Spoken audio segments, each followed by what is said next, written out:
Dakan berjalan keluar kamarnya, membuat Jay yang ingin ke ruangan Jim menghentikan langkahnya.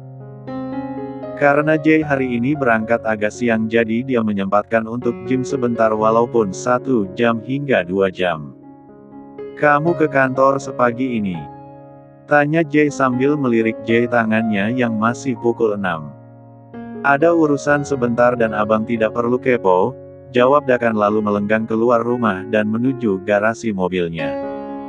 "Kemana dia pagi-pagi gini? Jangan-jangan dia keluyuran?" "Enggak jelas, tapi dia sudah serapi itu masak mau keluyuran, apa dia ingin bertemu seseorang?" gumam Jay lalu melanjutkan langkah kakinya ke ruangan Jim. Sedangkan Anissa baru selesai memandikan si kembar, setelah selesai mengeringkan rambut keduanya bergantian.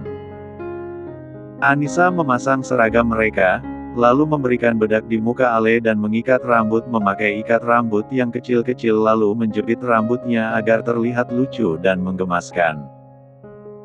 "Ih lucu banget si anak Momi, jadi pengen gigit deh pipinya," ucap Anissa membuat Alea tertawa geli, karena Anissa mencium pipinya bertubi-tubi. "Apa abang enggak lucu juga Mom?" Seketika Anissa menoleh lalu terkekeh geli mendengar pertanyaan Alvin barusan. "Bilang aja kalau mau dicium Momi juga," timpal Alea. "Sini peluk Momi, anak Momi udah besar nih udah mau bujang," ucap Anissa terkekeh, mencium kening bocah itu. "Kenapa kalau sama Dedi kalian jarang minta cium? Yang seharusnya itu sama Dedi," ucap Anissa pelan takut keduanya salah paham. "Maunya sama Momi aja, kalau sama Dedi kalau mau sesuatu aja," jawab Alea dan dianggukan oleh Alvin membuat Anissa hanya terkekeh mendengarnya. "Bisa-bisanya kalian berdua kayak gitu sama Dedi? Nanti kalau Dedi dengar bisa merajuk terus uang jajan kalian berdua jadi dipotong deh," timpal Anissa terkekeh membuat keduanya hanya nyengir kuda. Karena Anissa juga sudah selesai memakai pakaiannya, akhirnya mereka bertiga turun untuk sarapan. Hari ini mereka hanya diantar sopir karena Jay bakalan lama Jimnya. "Ke ruangan Jim dulu, pamit sama Dedi," ucap Anissa ketika mereka ingin berangkat. Mereka bertiga pun ke ruangan Jim menemui Jay. "Dad, kami mau sekolah," ucap Alea. Jay menghentikan larinya dan mendekat ke arah kedua anaknya. Keduanya langsung mencium punggung tangan Jay. "Dadah Dad," ucap Alea sedangkan Alvin hanya melambaikan tangannya tanpa suara. "Iya, hati-hati sayang Dedi," ucap Jay melambaikan tangannya juga. "Mas, kami pergi dulu kamu jangan lupa sarapan," ucap Anissa mengingatkan lalu berjalan menyusul si kembar. "Dia tidak mencium tanganku kayak Alea dan Alvin," gerutu Jay menatap tangannya yang nganggur. Dakan memperbaiki rambutnya lalu turun dari mobil. "Tok, tok. Assalamualaikum," Dakan mengetuk pintu kontrakan Cinta.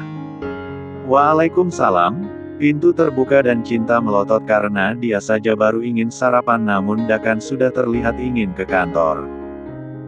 "Apa perusahaan jam kerjanya dimajuin yang biasanya masuk pukul 7:30 sekarang jadi pukul 6 pagi, batin Cinta was-was.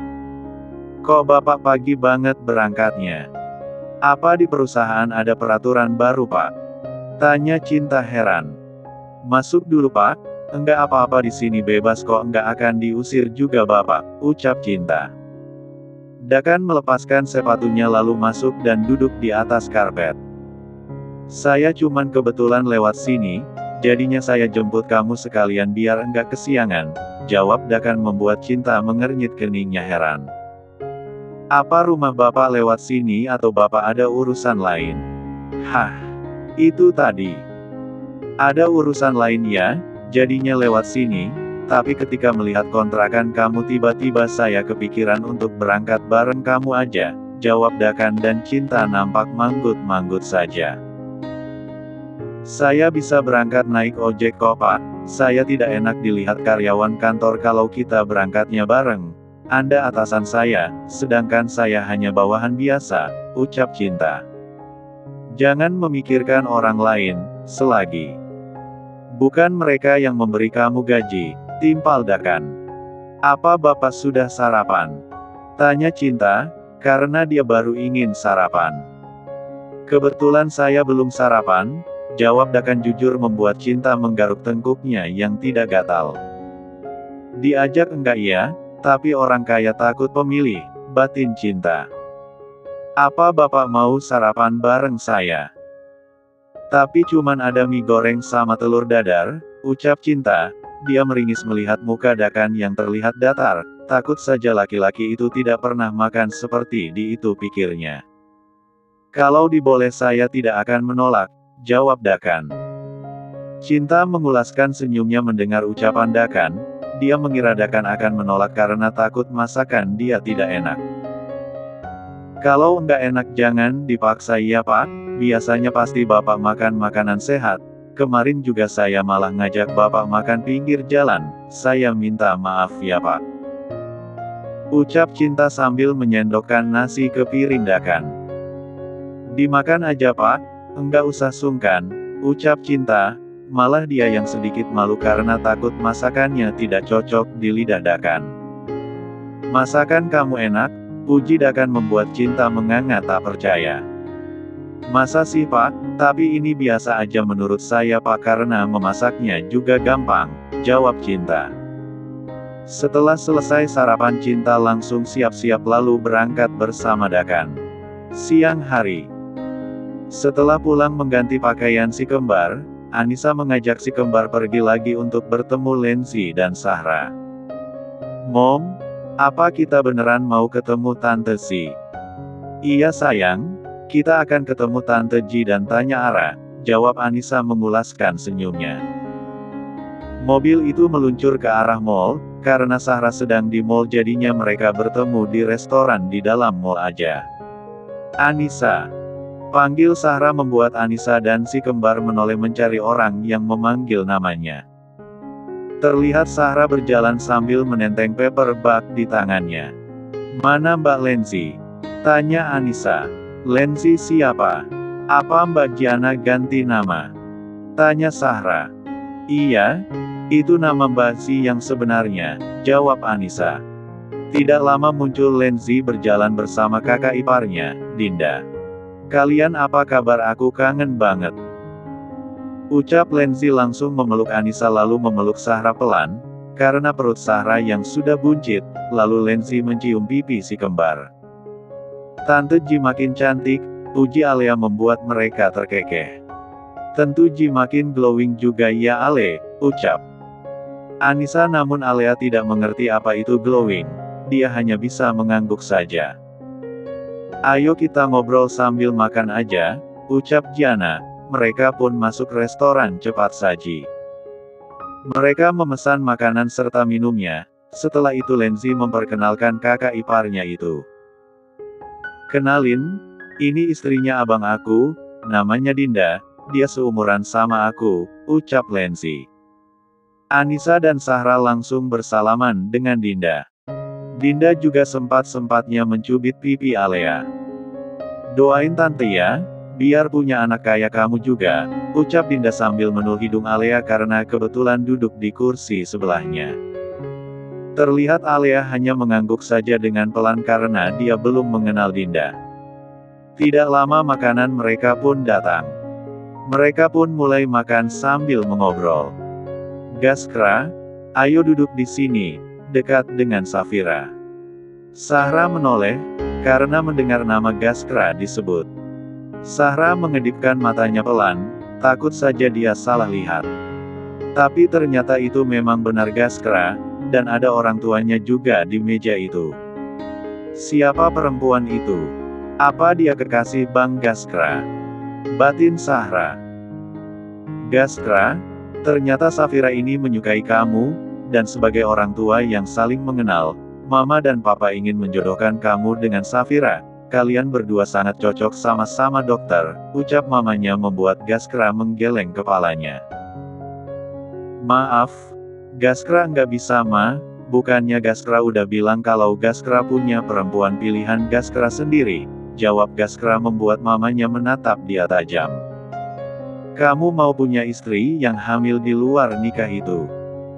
Mama nggak setuju kamu sama Sahra itu, udah hamil di luar nikah dan sudah pastinya anaknya itu anak haram. Mama nggak mau punya cucu anak haram, mau ditaruh di mana muka mama? Sentak mamanya, membuat Gaskra mengepal telapak tangannya di bawah meja. Sahra menunduk karena dia mendengar ucapan orang-orang di meja yang tidak jauh dari meja mereka. Lenzi dan Anissa jelas saja mendengar ucapan perempuan parubaya itu, dan mereka berdua melihat wajah Sahra yang tiba-tiba berubah murung. "Apa kamu mengenal mereka itu?" tanya Anissa pelan, sambil mengusap belakang Sahra agar tidak sedih lagi. "Dia, laki-laki itu pernah mengungkapkan perasaannya sama aku, baru-baru ini belum lama kok, dia adalah teman Abang Gavin. Aku rasa penolakan aku hari itu adalah yang terbaik, aku juga nggak mau punya mertua kejam kayak gitu," lirih Sahra dengan mata memerah. "Jangan sedih, nanti anak di kandungan kamu sedih juga," ucap Anissa karena melihat Sahra yang ingin menangis. "Safira ini cocok sama kamu, ngapain kamu malah mencari perempuan yang sudah tidak gadis lagi? Bikin malu keluarga aja," ucap mamanya lagi membuat Gaskra terkekeh sinis. "Apa rasa malu keluarga mama dan papa itu bisa membuat aku bahagia? Enggak ma, aku juga mau bahagia dengan pilihan aku sendiri. Lagian aku dan Safira enggak cocok sama sekali, karena aku butuh istri bukan perempuan kaya atau punya jabatan tinggi," jawab Gaskra. Orang-orang di rumah makan itu sampai menoleh ke arah mereka karena mendengar keributan di meja mereka itu. "Pasti kamu dijampi-jampi sama perempuan itu, laki-laki yang menghamilinya aja enggak mau tanggung jawab, kenapa kamu yang sibuk dan repot-repot memikirkan anak di kandungan dia?" bentak mamanya. "Mama ini seperti bukan istri pemilik rumah sakit besar aja, apa mama enggak malu ribut di restoran punya orang kayak gini?" "Orang-orang makan mah bukan ribut," ucap Gaskra lagi, "bukankah tadi mamanya mengatakan mau ditaruh di mana mukanya?" Seketika Mama Gaskra menatap sekelilingnya, namun dia melihat ke arah Sahra, dan dia mengenal perempuan itu karena Gaskra yang pernah memperlihatkan foto Sahra beberapa hari yang lalu. Ternyata perempuan tidak punya harga diri itu ada di sini. Sinis Nyonya Rindi membuat Gaskra langsung menatap sekelilingnya. Seketika dia tertegun melihat Sahra yang makan dengan teman-temannya di meja yang tidak jauh dari mereka. "Mama mau kemana?" tanya Gaskra. Dia langsung menahan tangan mamanya yang beranjak dari kursinya. Sedangkan Safira dan kedua orang tuanya hanya diam saja dari tadi, menyimak pertengkaran Gaskra dengan mamanya itu. "Lepas!" ketus mamanya langsung melepas paksa tangan Gaskra. Nyonya Rindi berjalan sambil menatap sinis Sahra di mejanya. "Jadi kamu orangnya. Apa yang sudah kamu kasih untuk anak saya hah? Bisa-bisanya dia mau menikahi perempuan tidak punya harga diri kayak kamu," hardik Nyonya Rindi membuat Sahra hanya diam, karena harga dirinya seperti diinjak-injak. Mau membela diri pun dia tidak mampu karena kenyataannya dia memang hamil di luar nikah. Lenzi dan Anissa berdiri lalu berjalan mendekat ke arah Nyonya Rindi. Sedangkan Gaskra tadi hanya diam menatap sendu Sahra yang nampak membuang muka dan tidak mau menatap ke arahnya. "Nyonya, Anda sepertinya terlalu percaya diri. Terlalu angkuh dan sombong karena merasa diri Anda paling tinggi di atas orang lain. Apa Anda tidak tahu kalau banyak di dunia ini yang kekuasaannya di atas Anda?" ucap Lenzi menatap datar Nyonya Rindi. Nyonya Rindi tentu saja tahu siapa Lenzi, karena baru-baru ini viral tentang berita anak kandung keluarga Bargara. "Kamu jangan ikut campur. Saya tidak ada urusan sama kamu, saya hanya ada urusan sama Sahra ini," ketus Nyonya Rindi. "Anda salah Nyonya, Sahra ini adalah sahabat kami, kalau Anda berani menghina dia maka Anda sama saja seperti menginjak-injak harga diri kami, jadi jangan harap kalau kami hanya diam saja," jawab Anissa. Anissa tidak akan takut walaupun dia akan berhadapan dengan orang kaya seperti Nyonya Rindi itu, karena Sahra sudah dia anggap seperti keluarganya sendiri.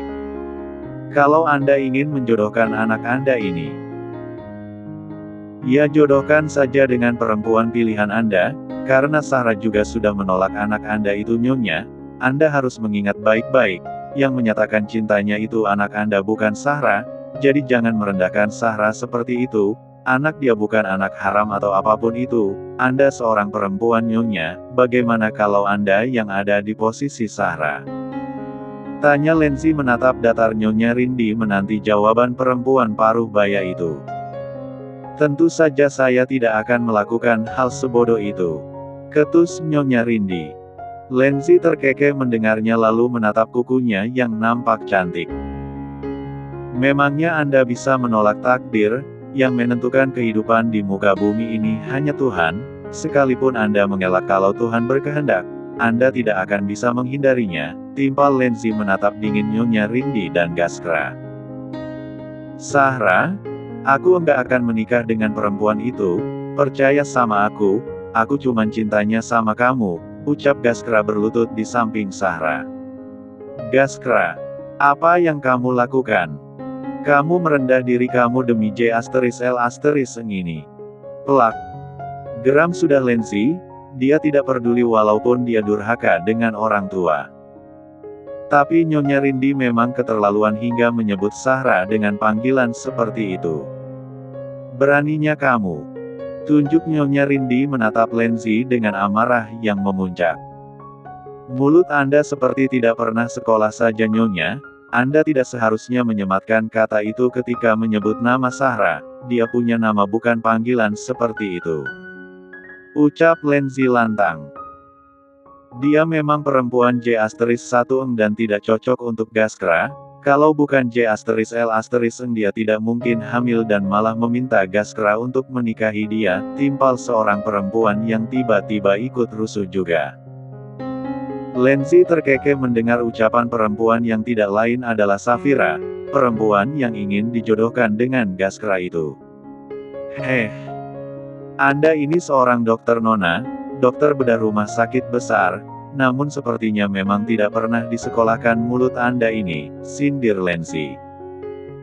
Perempuan itu marah dan ingin menamparkan Lenzi, namun Anissa dengan gesit menahan tangan perempuan itu dan menepisnya secara kasar. Apa? Mau menamparkan saya juga? Tanya Anissa menatap datar perempuan itu. Sayang, kenapa? Ada apa ini? Anissa menoleh, dia melotot karena melihat Jay yang tiba-tiba muncul di sana, padahal dia tidak ada memberitahukan laki-laki itu kalau dia akan bertemu Lenzi dan Sahra. Dek, kok nangis? Tanya Gavin langsung memeluk adiknya. Gavin menatap nyalang ke arah Gaskra dan Nyonya Rindi, dia yakin adiknya menangis karena ulah perempuan paruh baya itu. Nyonya Rindi yang terhormat, dan Nona ini, kenapa kalian menatap calon istri saya seperti itu? Apa dia ada membuat masalah dengan kalian? Tanya Jay dengan tegas. Jadi perempuan sok berani ini calon istri Anda Bapak Jay? Calon istri Anda ini sudah berani membuat tangan calon menantu saya jadi lecet, ucap Nyonya Rindi. Dia yakin kalau Jay akan menghukum calon istrinya itu karena udah membuat Jay malu. Benarkah sayang? Tanya Jay pelan sambil memperbaiki anak rambut Anissa yang nampak sedikit berantakan. Dia sudah menghina Sahra Mas dan ingin menamparkan pipi Mbak Lenzi Mas. Kalau dia tidak menghina aku juga enggak akan semarah ini, jawab Anissa pelan. Ya sudah, kalau dia membuat kamu marah lagi, langsung patahkan aja tangannya karena tangannya tidak pantas di tempatnya, jawab Jay santai lalu melirik ke arah Gavin yang membujuk adiknya agar berhenti menangis. Sedangkan Alea dan Alvin hanya diam karena keduanya sibuk memakan es krim dan tidak peduli dengan perdebatan orang-orang itu. Karena mereka berdua tahu kalau Anissa tidak akan tinggal diam gitu aja.